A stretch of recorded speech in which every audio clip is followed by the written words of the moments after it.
Shalom, shalom mes frères.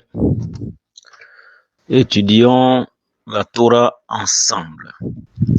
Alors, pour ce dimanche 12, Adar 2, 5782, ou le 13 février 2022. Nous avons pour paracha Tissa, que Tissa normalement couvre cette semaine du 12 Adar au 18 Adar 1 et du 13 février au 19 février 2022. Le texte central, normalement, c'est Exode 30, verset 11 au chapitre.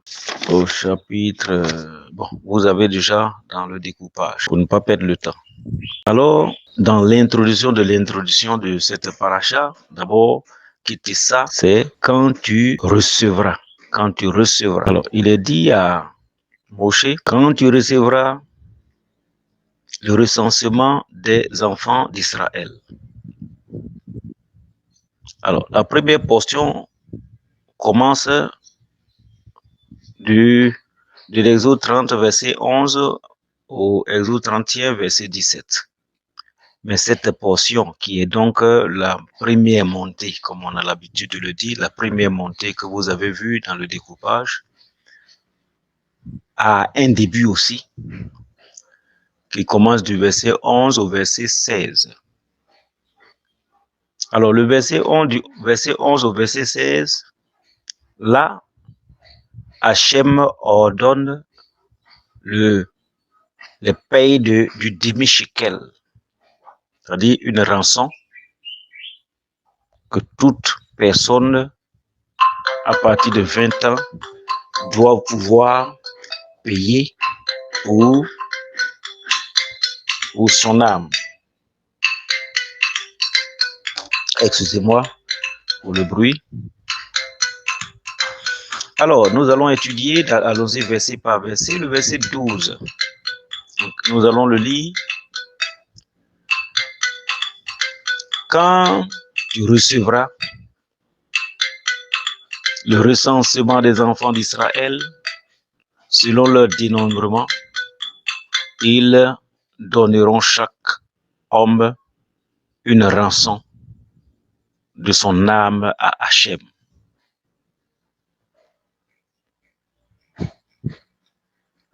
Une rançon de son âme à Hachem. Quand on les dénombrera. Et il n'y aura pas en eux de plaie quand on les dénombrera. Vous voyez que le mot dénombrera est répété au moins plus de 3 fois ici, pour montrer l'importance de ce mot. Mais le mot, c'est pas là c'est pas de ça que je veux parler, le dénombrement.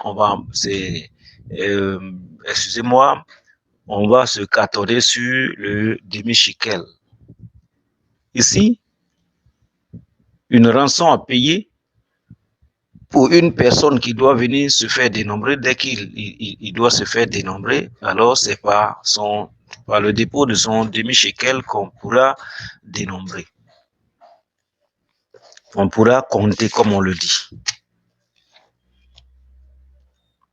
Alors, nos sages ici, ils le disent, que nos patriarches avant, du temps d'Abraham et autres, alors, malheur à ceux qui dénombraient, il y avait des morts.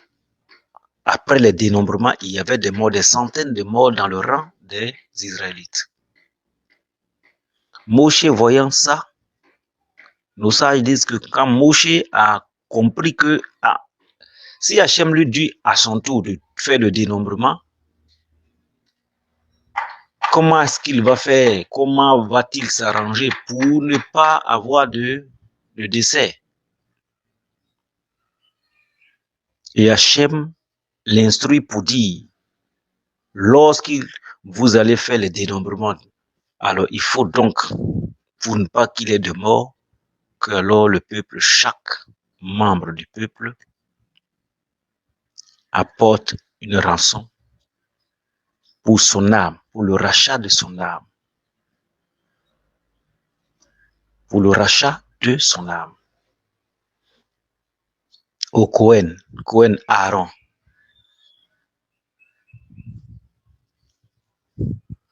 Donc, ils donneront chaque homme une rançon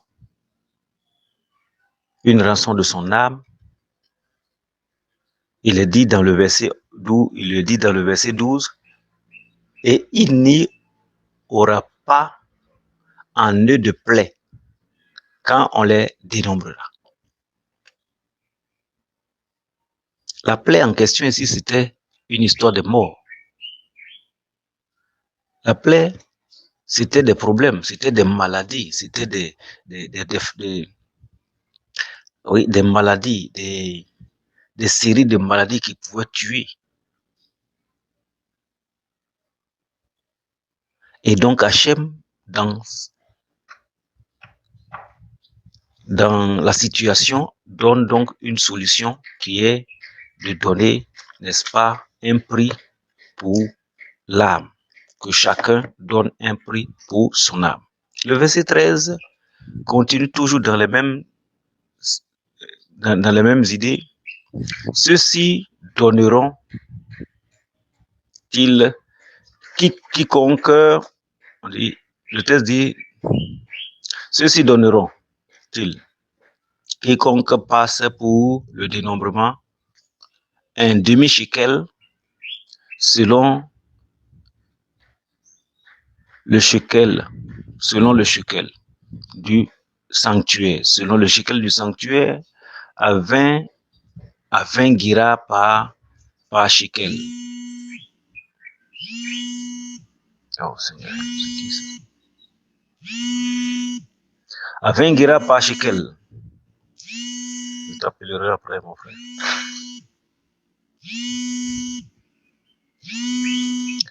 Un demi-shekel, offrande prélevée à Hachem.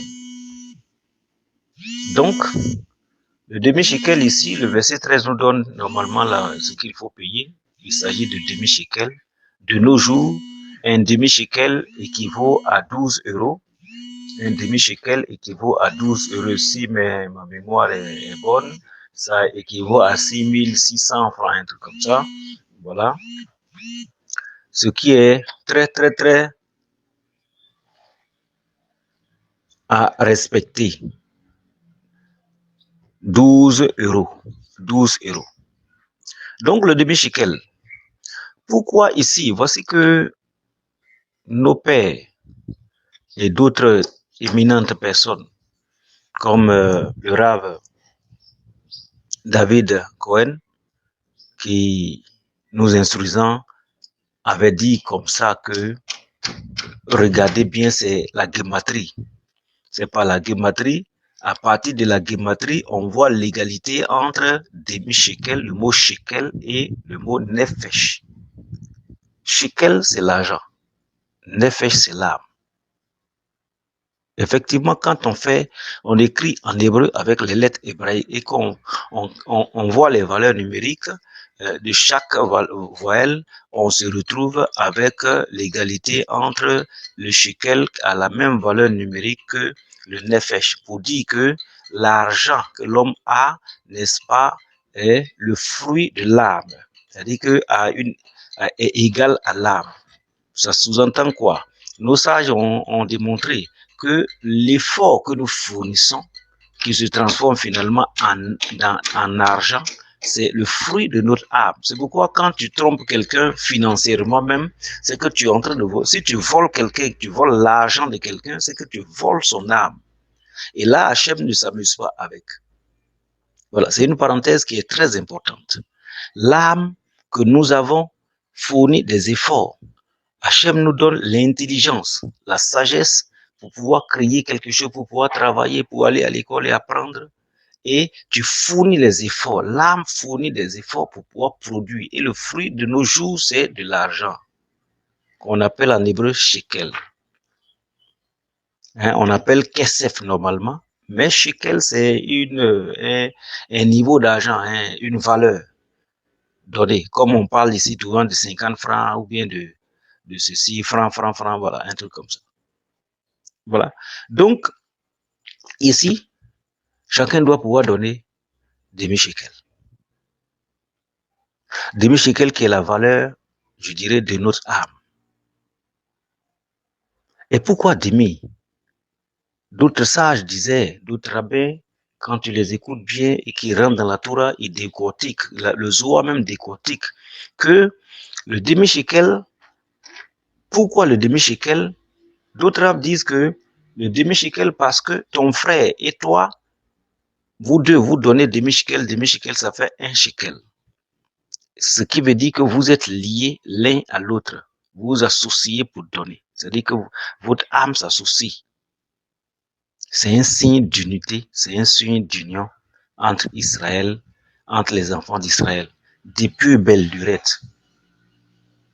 Et normalement, qui se dit juif, qui se dit israélite, doit pouvoir être dans ce droit chemin, n'est-ce pas, ce plan directeur de demi-shekel. C'est-à-dire s'associer à son frère, s'unir à son frère. Ça, c'est une des premières idées qui est enseignée. Une autre idée, quand je parle de l'âme ici, l'âme pêche. Là, vous voyez que notre sage, matin, notre sage a dit que l'âme pêche. Et l'âme est jugée et le corps est jugé. Le Cohen disait, l'âme est jugée et l'âme est jugée en Pessah. Pendant Pessah, c'est là le jugement de l'âme se passe. Et le corps, où nos activités, nos œuvres sont jugées pendant Rosh Hashanah, les 2 jours de Rosh Hashanah. Vous comprenez? C'est des choses qu'il faut connaître, parents, c'est ce qu'il faut connaître. Mais je viens un peu en haut pour dire que, vous voyez, c'est pas bon de compter l'homme. C'est pas bon de compter l'homme. Tu veux faire un dénombrement ou bien tu veux faire un recensement, c'est pas bon de compter l'homme. Sinon, la population est touchée par des fléaux de maladies. Oui, des fléaux parce que l'âme va être frappée. Les âmes vont diminuer en nombre. C'est pourquoi au village, depuis notre enfance, nos parents nous disaient, on ne compte pas son frère, ne vous comptez pas, ne vous comptez pas. Dis 1, 2, 3, et on compte les têtes des amis en classe et autres. On nous avait déjà averti que non, on ne doit pas compter des gens. On ne compte pas les gens. Et d'autres, dans nos langages, souvent au village, on disait, ah non, moi, on m'a déjà compté, il ne faut pas me compter, moi, on m'a déjà compté. On le disait pour ne pas que, n'est-ce pas, des amis s'amusent à dire 1, 2, 3, 4, 5, donc on est 10, voilà. En Yakuba, on dit, ma wanlu, wanlu, pardon, lou, parce que wanlu. Alors, ça se dit comme ça. Pour dire que ce phénomène est réel. Voici que la Torah nous rappelle encore que il ne faut pas compter. Il ne faut pas faire un dénombrement. Ce qui sous-entend que les comptages que nous faisons souvent où on parle de recensement, il y a un problème. Ça joue sur la population, ça joue sur le peuple. C'est une parenthèse que j'ouvre. Revenons un peu, allons-y, continuons le cours. Donc le nefesh, sa valeur, la valeur shekel et nefesh, c'est égal. On dit souvent que le monde où est quitté l'âme, c'est dans le même monde là que est quitté l'argent. Donc, si tu trahis ton frère dans les affaires, tu payeras le prix. C'est que tu as volé son âme. Et le jugement en paie ça, et tu vas juger dans ce sens. Et c'est pourquoi dès maintenant, on coupe déjà et on amoindrit la colère d'Hachem pendant ce jugement. Avant que le jugement n'arrive, il faut qu'on soit quitte. Il faut qu'on soit quitte. Et c'est pourquoi souvent, nos parents déjà qui vivent selon trait pour trait la Torah, ils vivent la Torah, ont donc l'habitude de payer leur demi-shekel avant que Pessah n'arrive. Et c'est pourquoi Purim, c'est au Purim qu'on paye le demi-shekel. Nous sommes ici dans le temps de Purim. On a eu la chance cette année, c'est année bisseptrique, et donc il y a Ada 1 et Ada 2. Cette année, il y a 13 mois. C'est une année de 13 mois. Voilà, nous sommes en Ada 1. Mais Ada 2 va venir, c'est là on va faire notre Purim, notre fête Purim. Alors, les dates qui sont réellement pour les Purim dans les années non biseptriques, alors c'est le 14 et le 15. Ce 14 et 15 là, on était obligé de se rappeler pour faire, on appelle ça Purim Katan, c'est-à-dire petit Purim.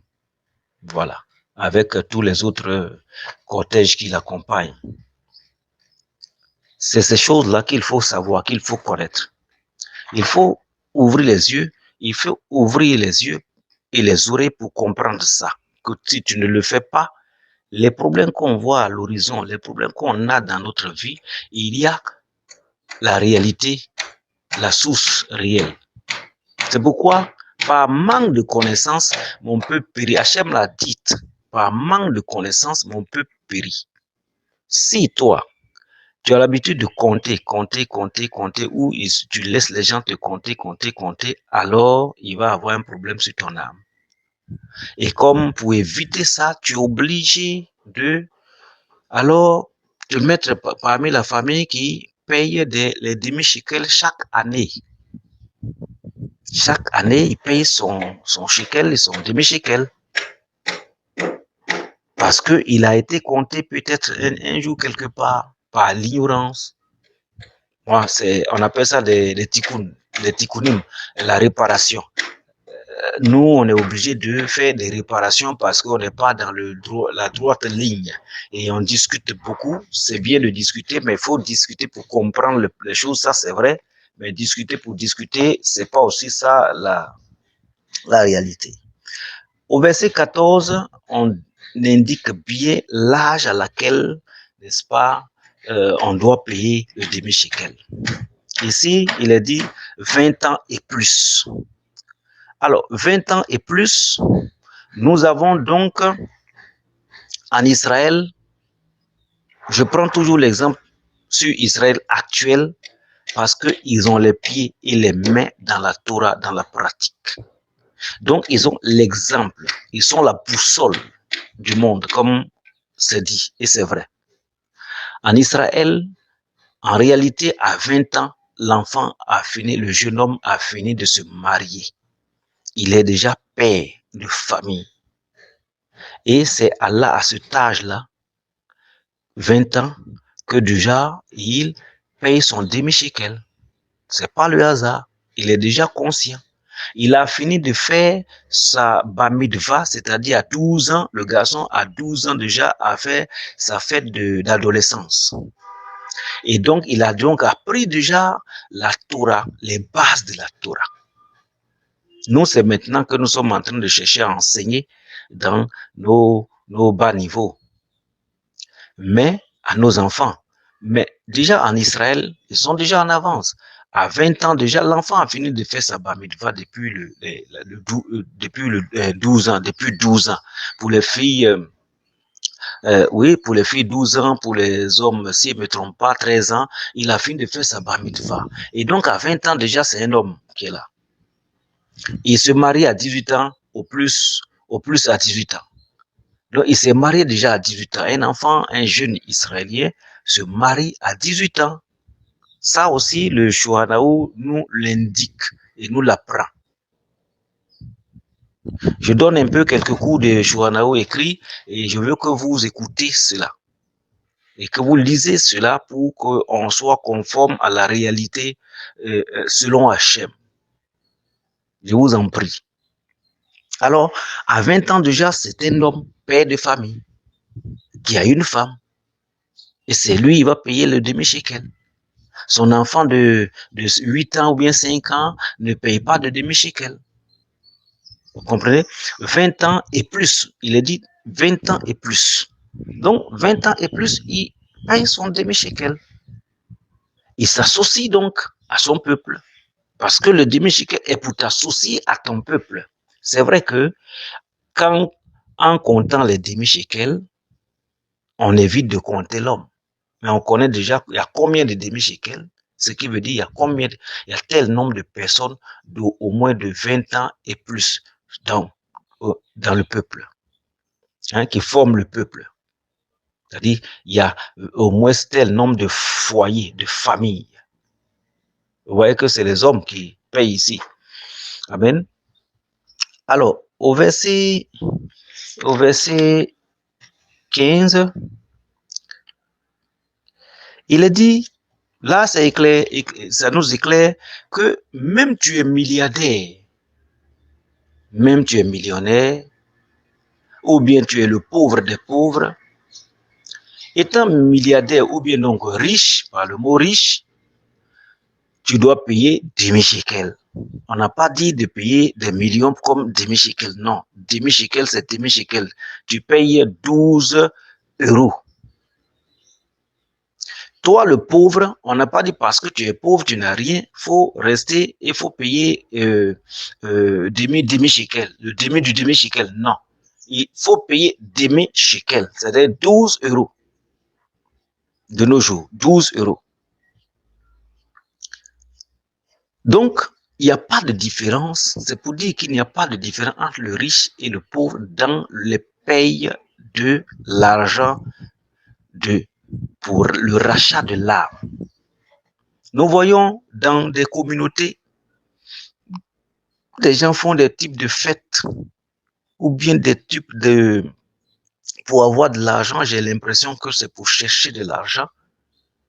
Et on dit, paye le prix de ton âme. Le prix de ton âme se paye uniquement ici, par demi-shekel physiquement. C'est demi-shekel qui équivaut à 600 francs, si je compte bien l'euro, si je ne me trompe pas. C'est pas des millions pour ton rachat de ton âme. Rachat de l'âme parce qu'on t'a compté, on a fait un dénombrement dans ton pays. Il faut alors au temps de Purim pour payer ton demi-shekel pour le rachat de ton âme. C'est pas de la magie. C'est des prévisions qu'Hachem lui-même a fait pour l'humanité. Alors, quand tu es dans cette vérité, c'est difficile que les fléaux de maladie, il y a ceci, viennent vraiment t'atteindre. D'autres me diront que pourquoi est-ce qu'il y a eu des rabbins qui sont décédés à cause de Covid. Je ne parle pas de ce phénomène. Je suis en train de parler de ce que Hachem a dit à l'humanité de faire. C'est-à-dire surtout à Israël de faire. Alors, si tu te dis que tu es Israël, alors tu dois penser au rachat de ton âme. Je ne suis pas en train de dire de venir me payer de l'argent. Vous savez, quand on part pour le verset 16, il est dit là-bas où on doit payer. Le demi-shekel est utilisé au temple. En réalité, le demi-shekel est utilisé pour le temple, pour l'entretien du temple. Et aussi, ça sert pour les enfants d'Israël, les pauvres, les désœuvrés. C'est pour aider aussi les veuves, les veufs, si on peut ainsi parler.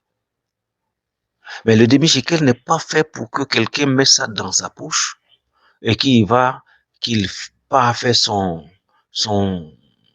c'est-à-dire des dépenses inutiles, des dépenses qui ne sont pas, n'est-ce pas, spirituelles, des dépenses qui ne vont pas dans le sens de la spiritualité. C'est pourquoi en réalité, nous, on paye nos demi-shekels à Israël. Nous faisons tout pour que ça parte au temple, pour la construction même du temple. Voici quelqu'un qui fait ça, forcé, il va recevoir. Puis ceux là-bas, eux, ils savent utiliser le demi-shekel. C'est eux-mêmes qui ont envoyé le mot demi-shekel, c'est-à-dire que nous, on a entendu demi-shekel de leur bouche.